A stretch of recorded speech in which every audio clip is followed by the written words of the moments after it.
Un petit peu à l'image de la confrontation précédente, si on nous avait montré Ouais. cet affrontement maintenant, à la première journée de confrontation, de compétition, on se serait dit waouh, ça c'est peut-être le match le plus important.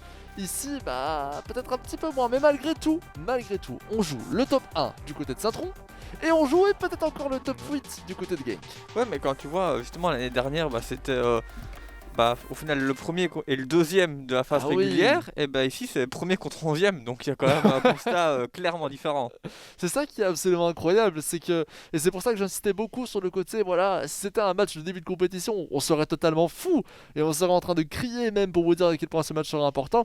Ici, il a perdu un petit peu en, comment dire, en valeur, je Ouais. dirais, mais malgré tout, on vous l'a dit, il y a une course au top 8. Genk a beau être un peu mal au point pour y arriver, s'il vient chercher les 6 points, donc à la fois gagner contre Saint-Tron et gagner la confrontation de la dernière semaine, la semaine prochaine, eh bien, peut-être peut-il encore y arriver. À avoir cherché 26 points, il faut espérer que ses concurrents directs ne fassent pas beaucoup de Ouais. points, qu'on soit clair, mais c'est encore théoriquement possible. Ouais. Bah, au final, Zairor du côté de Saint-Tron, c'est un petit peu l'arbitre pour ce top 8, hein. Bien sûr, Parce que voilà, aujourd'hui il joue contre Genk, donc s'il gagne, bah, il élimine Genk de la course au top 8. bien La sûr. semaine prochaine, il joue Anderlecht aussi, donc s'il le bat aussi, bah, Anderlecht ça risque d'être encore aussi très compliqué. Donc au final, c'est un petit peu lui qui est un petit peu qui offre ou qui attribue les places pour ce top 8, hein. Absolument Xavier, absolument, tout à fait d'accord avec toi et c'est encore plus important de le suivre parce que on sait que Zeror il nous a dit en interview ouais c'est pas spécialement le top 1 qui m'attire, moi ce que je veux c'est le top 8, c'est l'objectif. D'ailleurs ça va pas être spécialement la course au top 1. Pourtant ici, bah, il est premier au classement général. C'est ça qui est Ouais. encore assez incroyable. Zult en plus avec sa défaite dans le match face à Malines, ça veut dire que tout est remis presque à zéro. Ouais. Il pourrait aller chercher la première place, le back-to-back. Est-ce que ça va réveiller son instinct? Est-ce qu'au contraire, il va continuer de jouer un peu, peut-être un petit peu plus technique, essayer de se faire plaisir un petit peu dans cette fin de Ouais. compétition? Ça va jouer là-dessus. Et c'est pour ça que le terme arbitre est encore mieux défini. Ouais, puis vu les faux pas justement de Zult, c'est vrai que ça peut arriver. Et Faut pas. oui, C'est vrai que si Zult continue sur sans faute, ben voilà, je pense que il aurait gardé le même discours. C'est vrai qu'ici, ben maintenant, il peut presque assurer sa première place. Donc, honnêtement, j'ai hâte. J'ai hâte malgré tout. J'ai essayé quand même de, voilà, d'essayer d'un peu temporiser parce que je me doute que si je vous dis que c'est un match extraordinaire alors que vous voyez bien qu'il y a un déséquilibre notoire au niveau du classement général, vous auriez peut-être eu tendance à dire que non, bah pas du tout et que c'est exagéré. Mais honnêtement, c'est peut-être un des plus beaux matchs, voire le plus beau match de cette journée si on enlève le classement un petit peu de nos têtes. Et c'est ça aussi ce qui est important. Certes, on arrive à la fin de compétition, il y a des éléments qui nous intéressent beaucoup plus, mais ici, il gagne malgré tout, même en termes d'enjeu, il a encore la possibilité de remonter. Il peut encore y arriver. oui. Donc ça va être un match super important. Par contre, et là il faut aussi le dire, si Abdelaways prend le nul ou la défaite face à Saint-Tron, c'est terminé. Genk ne fera pas partie du top 8. Un peu une contre-performance on pourra le dire aussi par rapport à l'année précédente, notamment sa demi-finale hein, Oui. qui avait été perdue d'ailleurs face à Rego. À voir. Le match qui va donc être très potentiellement lancé maintenant. Abdelaways face à Zeror, Genk face à Saint-Tron. Deux clubs qui avaient si bien joué l'année précédente. Et on se rappelle aussi, on vous a parlé des déboires d'Abdelaways durant cette compétition. Il faut aussi dire que Zeror, l'année précédente, il a fait une phase régulière magnifique. Oui. Mais en phase finale, il a fini par échouer beaucoup plus tôt que ce à quoi on s'attendait. Non, c'est vrai. C'était contre Mans, non? Oui, je pense. Je pense bien que c'était contre Mans. C'était assez étonnant. Alors Mans avait fait une très belle phase régulière, hein, évidemment. Mais malgré tout, on s'attendait pas spécialement à ce que Saint-Tron finisse écarté si vite. Surtout après sa performance absolument incroyable l'année précédente. Et encore cette année, hein, qu'on soit clair, on ressent encore une nouvelle fois le niveau de jeu d'Elias Bray, pour citer son nom et prénom. Einen, Onuachu, l'engagement qui a été lancé évidemment, vous l'avez vu. Pour Genk actuellement, Onuachu toujours et Durkin qui essaye de reprendre ce ballon, qui n'y arrive pas. Onuachu une nouvelle fois, bien cherché, Preciado pour Einen. Onuachu, Onuachu, Einen. C'est compliqué, on tente d'aller chercher encore Ito qui pousse. Et Konaté vient reprendre ce ballon. Dommage cette dernière touche de balle un petit peu trop loin. Ouais, c'est dommage, effectivement. Bongonda qui se fait avoir, Janssens qui reprend avec De Rieder. Janssens. Ito, Janssens une nouvelle fois. Oh, c'est pas mal, attention. Ah, je n'avais pas vu Si. celui-ci. Il me semblait bien, mais j'étais pas certain. C'était petit. Voilà. C'était de très très peu, il est clair, 10 minutes de jeu. Est-ce qu'on parle de run d'observation dans ce match? Je pense pas trop, je pense que Abdoulaye, il a envie d'en découdre et d'aller chercher ce petit but. Ouais, je pense aussi, hein. Je pense aussi, ça va être important, un jeu peut-être plus agressif. On sait que de toute façon, sa qualité première à Abdoulaye, ce n'est pas sa défense, hein. Donc il va sûrement maximiser ses qualités offensives. À l'inverse, bah, Saint-Tron aussi, hein. Alors Saint-Tron Ouais. est plus complet, hein, déjà je trouve quand même qu'Abdoulaye. On sait que son point fort aussi à Saint-Tron, ça reste... Ouf, ça c'est une erreur par contre, mais ça reste l'attaque. Mais on ressent moins, voilà, cette dualité, cette différence, on peut dire, entre attaque et défense. Là où Abdoulaye, on sent vraiment qu'il est bien meilleur en attaque qu'en défense. Ouais, Tu c'est vois ce que vrai. je veux dire? Même si on sent que Zero est un petit peu meilleur en attaque qu'en défense aussi, qu'il a plus de qualité là, on ressent moins ce manque défensif. Non, c'est vrai, après, c'est peut-être aussi parce qu'il arrive plus facilement à faire la différence en attaque et donc on voit un petit peu moins sa défense. C'est vrai. Attention, Ito. Ito, ah c'est pas mal encore, il se retourne pour aller chercher Janssens, double contact, on va rechercher de Reader. Et finalement, Durkin, Bruls. Bruls toujours, pas mal, on tente d'aller chercher Kakassé. La tête de Malongo. La tête de Malongo, ce joli centre, pourtant très léger, mais tout à fait intéressant. 1-0. Et bien ça a été vite finalement, Xavier. Ouais, c'est vrai, et au final, c'est vrai que tout à l'heure on discutait de Basdos qui était fort décisif, mais je trouve que Balongo du côté de Saint-Tron, on en parle pas mal aussi. Hein. C'est vrai que Malongo, on l'oublie souvent, hein. En même temps, le problème dans des clubs comme celui-ci, c'est qu'en général, on a tendance à retenir des noms qui font la différence pratiquement tout le temps. Ballon est certes très important, mais allez, Saint-Tron ne se base pas que sur Non, Ballon. Là où au club de Bruges, on a l'impression qu'à chaque fois, on va c'est vrai. chercher Dost en C'est vrai. profondeur. Après, je Dost. pense que Balongo avait pas dire marqué dans toutes les rencontres de cette Proximus Pro League, mais quasiment. Oui, c'est ça, mais sans être un peu Ah oui. Ok. on ressent pas autant. Ah, je Ouais, sais il est pas si pas vous aussi comprenez. dépendant de ce joueur-là. C'est ça, Ouais. exactement. Allez, on change Ballon ou on met un autre joueur. Je ne suis pas sûr que Saint-Tron serait spécialement handicapé. Non, c'est vrai. Durkin. Durkin pour Bruls. Avec Coffrier pour Konaté maintenant. Konaté toujours, Konaté encore et un léger pressing de Genk. Mais évidemment, ce premier but met un sérieux coup au moral d'Abdoulaye. On vous le rappelle encore une fois, dans cette 11e position au classement général. Avec 20 points, s'il arrive à marquer les 6 points qui sont pratiquement nécessaires, il passera à 26, qui aurait encore une chance de réussir en cas d'annulation, on peut le dire, dans les top 8 actuels. Comme on l'a vu par exemple avec le Club de Bruges Anderlecht où il y a eu un nul, hein, donc c'est une sorte d'annulation. Malgré tout, voilà, derrière Genk, en théorie la Gantoise, avec le nul d'Anderlecht. Sachant que maintenant la 8ème place est à 25 points. Si Louvain, par un malentendu assez important, finissait par perdre contre à la fois le Cercle et à la fois Wasson Beveren, la Gantoise pourrait remonter, mais c'est pratiquement impossible, c'est à 99% impossible. C'est sûr. Mais voilà, après, comme tu le dis, c'est 99, donc il reste un petit pourcent. C'est ça, et c'est pour ça que on peut pas encore dire par exemple que la Gantoise est éliminée. A l'inverse, Malines c'était le cas. Malines qui était à 17 points, c'était mathématiquement impossible.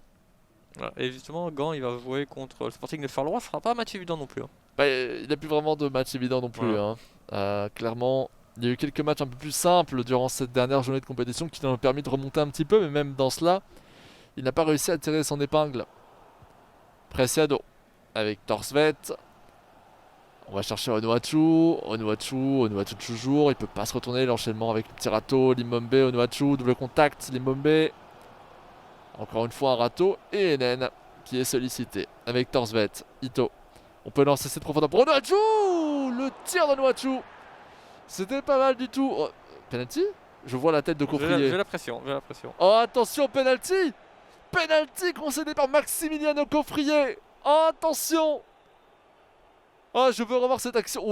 C'est léger, hein. Ah ouais, après le tir. Ouf. C'est vrai que c'est toujours les penalties les plus moches, mais qui font le plus râler, parce que le joueur a eu fini son action et il y a eu un contact. Et le 1-0. Le 1, pardon. D'Abdoulaye. C'est peut-être l'occasion de revenir au niveau du mental, alors que le penalty était quand même très... Ouais, quand j'y repense encore maintenant, honnêtement... Ouais, bah en fait, c'est toujours moche, hein, parce que le joueur a fini son animation de tir, sauf que juste après le tir, justement, il y a un contact. Et Voilà. en général, ça reste un peu... ouais, je vois très bien. Je vois très très très bien. Un but à un, penalty un peu chanceux, on peut le dire, de Genk. Mais il fallait le concrétiser. On aurait pu le rater, on aurait pu l'arrêter aussi. Ça reste évidemment difficile, hein, c'est beaucoup de hasard le penalty. Enfin, il y a une partie aussi de réalisme évidemment, mais Ouais. il y a une partie hasardeuse derrière. Durkin, Bruls, De Rieder. De Rieder pour Ito. Ito toujours, De Rieder une nouvelle fois avec Ito encore. Bien recherché De Rieder, Bruls, Durkin. Oh là là. Ouh, il s'est passé quelque chose ici. Bah ça, tu vois, ça méritait déjà plus une faute, je trouve. En tout cas, c'était plus facilement visible. Très peu de cartons hein, dans cette compétition. De manière générale, sur FIFA, on voit rarement des cartons, hein, Ouais, très peu de fautes. surtout cette année. Ouais, surtout cette année. Ballon go. Oh, oh là là, Bruls! Bruls, le but de Bruls! Mais quelle passe D! Quelle passe décisive de Ballon go! Et là, finalement, je suis en train de te rejoindre. Ballon go is the new dust! Voilà. Ah là là, attention! Encore une fois, j'espère qu'on va pouvoir. Ah, on ne peut pas. On peut pas, malheureusement. J'aurais voulu revoir la passe magnifique de Ballon go, qui était vraiment extraordinaire. Mais bon, voilà. Très beau but derrière, 2 buts à 1.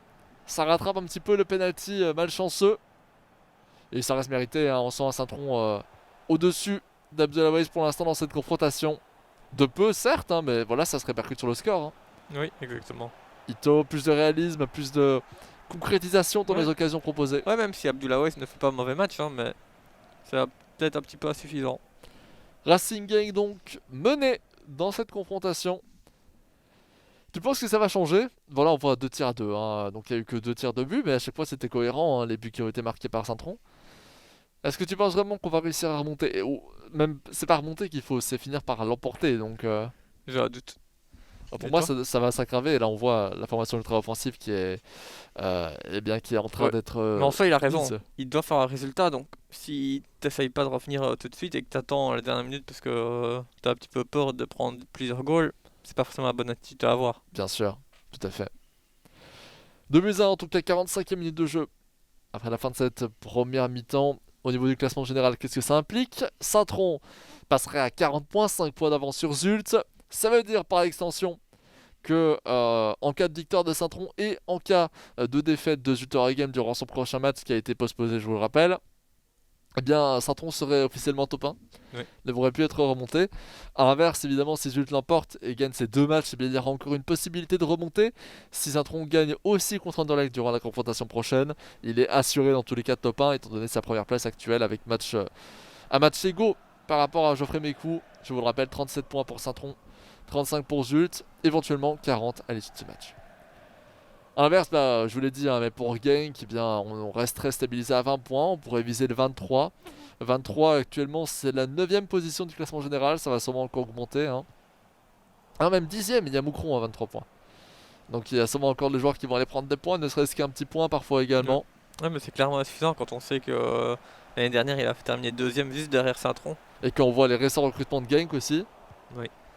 on peut aussi en parler un petit peu hein, de cela. On a du côté du Karsing 2 autres joueurs en plus d'Abdelaziz. Attention Ito. Attention Ito. Oula, par contre ça c'est dévissé. Hein. Ça c'est largement dévissé. Mais donc je vous disais, lorsqu'on voit les recrutements de Genk hein, en ce moment, on a vu bah, déjà de base il y avait Gilles. Hein.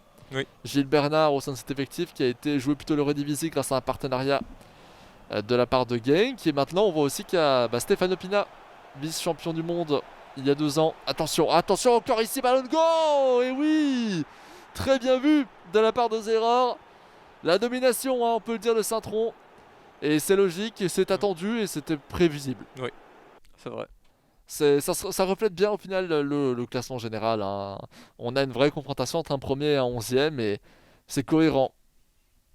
Alors je vous disais, Stéphane Pina, ancien vice-champion du monde, qui fait une saison FIFA 21 un peu plus compliquée, hein, on peut le dire quand même. Bon, il reste très bon, hein, il reste meilleur que même la plupart des Belges internationalement, Ouais. mais on le sent peut-être un petit peu moins à l'aise que d'habitude. Là où il nous a apporté de belles performances d'habitude. Ouais, c'est vrai que d'habitude c'est mieux, mais bon, ça peut arriver. Est-ce qu'on peut vraiment se plaindre, hein, vraiment, de nos fiertés belges sur FIFA et de voir arriver évidemment dans un club belge. Maintenant, on peut le dire, hein, l'ensemble des meilleurs joueurs de Belgique sont en Belgique, alors soit sous structure, soit sous club, soit sans club du tout, mais en tout cas restent en Belgique. Tu penses Ah, à c'est d'autres sûr. joueurs? Non, c'est vrai qu'ils sont tous en Belgique, Tous en Belgique, quoi. mais pas forcément tous dans des clubs. Pas forcément tous dans des clubs. Ça, c'est un débat. On a notamment vu ce débat sur Twitter pour ceux qui suivent un petit peu la scène. Il y a eu énormément de débats autour de cet élément. Malgré tout, la question était plutôt de la nationalité. Ici, je parle bien du fait d'être dans le pays au sens large. Allez, 3-1 pour Saint-Tron. Face à Genk, but de Ballon. Bah, qui d'autre? Qui d'autre que Ballon Go? Voilà. Qui d'autre? Avec ce joli score qui risque d'encore s'aggraver. Vu que bah, il a rien à perdre, hein, Genk. Ici, Abdoulaye n'a strictement rien à perdre. Bongonda. Bongonda pour Limombe. Garde le ballon proche du pied un maximum, on le contrôle bien. On va chercher Ito. Et Durkin. Oh, ça revient. Ouf, j'ai cru qu'Oyen allait pouvoir créer quelque chose. Oyen qui monte souvent, hein, dans cet effectif. Aux environs justement de la 60e. Plutôt 70e d'habitude, là il le fait un peu tôt, mais c'est normal, là, il doit remonter rapidement. Ouais, il a quand même 2 buts de retard. Kakassé. Kakassé toujours. Avec le petit râteau. Pas grand chose à proposer, hein, ici. On va aller rechercher en retrait Junior Pius. Oh, pas mal, on a réussi à effacer son vis-à-vis ici, bien vu. On va pas mal aussi ça, très bien. Avec cette passe lobée en profondeur pour Kakassé. Finalement c'est Aiden qui vient bien défendre, hein, sur son corner. Est-ce qu'on va le jouer rapidement? C'est fait. On aime beaucoup jouer à la rémoise. Je pense qu'il n'y a pas de grosse tête côté Saint-Tron. Ah, bah, je pense à Ballon mais ou alors aux défenseurs centraux, mais ça reste très faible. Exactement. Non, c'est vrai qu'il n'y a pas forcément un joueur référence comme dans d'autres clubs. Bien sûr. D'ailleurs, Ballon il est pas si grand que ça, hein. Je suis en train de parler de Ballon Je mais connais pas sa taille. je connais pas sa taille non plus. Mais de visuel. Il a Oula, pas- oh, C'est vrai qu'il a pas l'air énorme. Enfin, pas impressionnant au niveau taille comparé à Oh. d'autres. Comparé à d'autres, hein. Toujours évidemment, il faut donner un titre de comparaison, hein. Ballon justement, au ballon. Bien chercher Janssens, qui paraît même plus grand justement que Ballon sur son aile droite. Bruls. De Rieder. De Rieder toujours, De Rieder encore, et il y a beaucoup trop d'espace pour De Rieder là, qu'est-ce qu'il se passe? Et finalement Munoz va reprendre. Évidemment, je pense à Ballon mais parfois il y a deux attaquants qui sont relativement grands, on peut quand même tenter quelque chose. Ito, deuxième attaquant de Saint-Tron, est très petit. Donc Ouais, c'est difficile aussi de jouer comme ça. Ouais. C'est pas enfin, c'est aussi, même si voilà, le mode 90 permet d'équilibrer un peu toutes les choses, il y a quand même des différences. Certains clubs qui peuvent être un peu plus avantagés que d'autres au niveau de certaines places. Absolument. Il y a eu une petite séquence un peu frauduleuse, ça méritait plus une faute que le penalty qu'on avait pu voir avant, mais ce n'est pas grave. Oyen. Oyen. Oh, avec Limbombe, le arrêt de Daniel. Je croyais qu'il était en position d'enjeu d'ailleurs. Et voilà, à partir du moment où tu rates des occasions ainsi, tu ne peux pas aller chercher les 3 points. On peut pas revendiquer la victoire. Oh, oh, là j'ai cru un nouveau penalty par contre. Attention, Ito. Ito pour De Rieder. Et à droite, c'est bien vu avec Janssens. Ito qui court en plein milieu. Ah, dommage qu'on n'ait pas eu le timing. Parce qu'il était extrêmement rapide. Aucun défenseur de Genk n'était présent. On fait une petite feinte pour effacer son premier vis-à-vis. Un petit contre favorable sur Uronen. On se retourne avec Ito. Et finalement Munoz va bien reprendre ce ballon. Bongonda, Torsvet, Limbombe, Oyen, Bongonda. On fait vite tourner. Une séquence très rapide en passe courte. Oyen toujours, Limbombe c'est pas mal. Attention, il est face à un seul défenseur. Oh, oh, pas mal tenté. Pas mal tenté du tout. Ça n'aura pas réussi finalement. Durkin. Ouais, pas mal aussi ça. Très intelligemment joué avec Kakassé. Qui prend de la vitesse sur les gauches, souvent sollicité. Mais la dernière fois, ça avait donné un corner. Et oui, oh quoi? Qu'est-ce qui vient de se passer? Trop fair play, trop simple, il voulait pas marquer. Ouais, je comprends. C'est très respectueux de sa part. Non, pour de vrai, ça doit rentrer. De Rieder qui était bien positionné, la tête qui doit être donnée. Je pense que il y a dû y avoir un misclick, hein. Un misplay dans tous les cas. Attention, Durkin. Bien recherché en retrait, qui est cassé. 90e, hein, la victoire sera pour Saint-Tron. C'est pratiquement chose faite. Mais là, en tout cas, ce qui est sûr, c'est que Genk n'ira pas chercher les 3 points. Et c'est déjà tout aussi important. Janssens.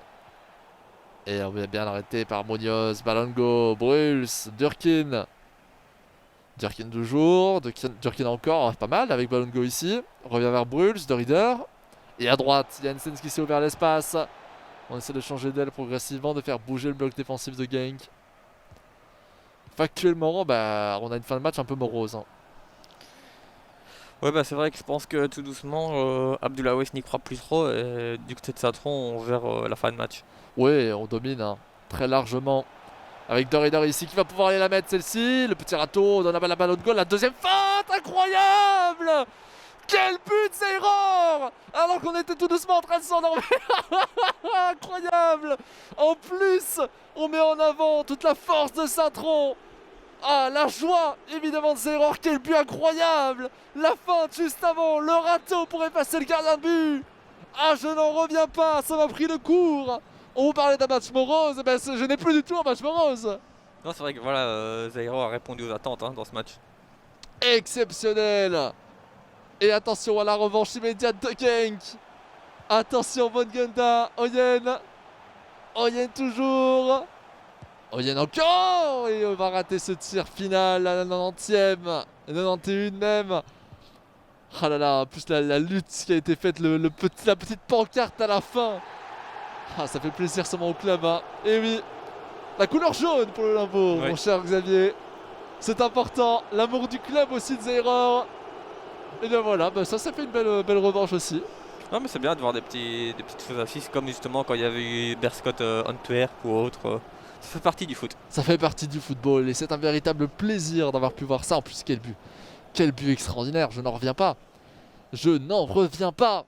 Mais vraiment, c'était pile le moment où on vous disait oui, bon, ce match est à sens unique maintenant, il perd un petit peu en valeur, il se passe plus grand chose. Après, en plus, l'action de Reader qui rate complètement. Après, on voit qu'il commence à temporiser, ça prend beaucoup de temps, on se demande mais qu'est-ce qui se passe. Et finalement, ce tir splendide, ce tir absolument splendide. Oh là là, je n'en reviens pas, je n'en reviens pas. Moi, c'est peut-être aussi pour ça, je sais pas si vous l'avez remarqué, mais pendant le but, pendant l'occasion franche, je suis presque resté stoïque au niveau du commentaire. Je savais pas ce qui allait se passer, j'étais totalement perdu. Non, bah moi, je pense que voilà, il cherchait vraiment la bonne position de frappe, il voulait jouer un petit peu, et il a réussi à le faire. Donc. Moi, je croyais vraiment qu'il allait perdre le ballon. Je revoyais l'action de Reader avant où il gâchait une occasion franche. Et c'est exceptionnel, exceptionnel, très bien vu de la part de Zaïre. Belle victoire également, on peut le dire. Hein. Une victoire largement méritée. Il nous reste des matchs à vivre en notre compagnie, beaucoup de matchs même qui risquent d'être très très beaux. Alors notamment la Eupen Standard de Liège qui va arriver très récemment, un match qui va permettre d'assurer un petit peu la position du Standard par exemple dans son top 5 actuel qui devrait lui permettre plutôt tranquillement d'accéder au top 8. Et puis d'autres confrontations évidemment super intéressantes qu'on a hâte de vivre avec vous. Je vous le rappelle encore une fois, je le répète à chaque fois, mais je veux vraiment que vous soyez au courant pour ceux qui ne nous suivent pas en flux en direct, qui nous suivent par exemple depuis YouTube et qui sont venus pour ce match uniquement. La confrontation au stand Wassenbeveren. C'est un match qui sur le papier n'est pas si exceptionnel que ça, mais qui a beaucoup de valeur je pense pour ces deux joueurs. Éviter de finir dernier au classement général dans une compétition qui n'aura pas été la leur. Et ça va être intéressant à suivre. Non, je pense que ça va être un beau match. Revenons encore une fois sur une capsule sur Alexander Zimet, le joueur de l'Antwerp. Je vous le rappelle, il ne jouera pas aujourd'hui dans nos confrontations, mais c'est pas pour autant qu'on ne peut pas en apprendre un petit peu plus sur lui, sur son jeu, sur plein de choses. C'est le but des capsules, profitez-en.